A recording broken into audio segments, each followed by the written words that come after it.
Hello everyone, welcome back to the channel.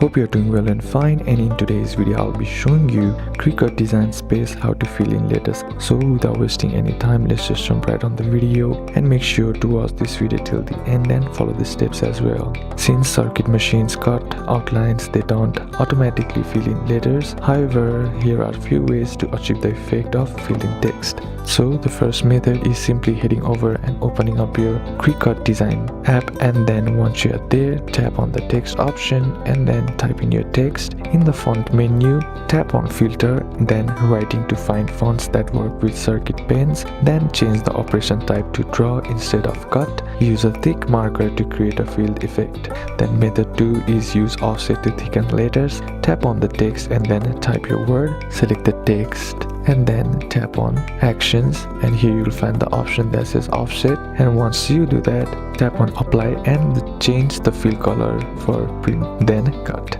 So these are a couple of steps that you can apply, and that's it for today's video guys. Hope this video was useful to you. Leave a like if it did, comment down below what the next video should be on, consider subbing to the channel. Thank you for watching. Bye bye.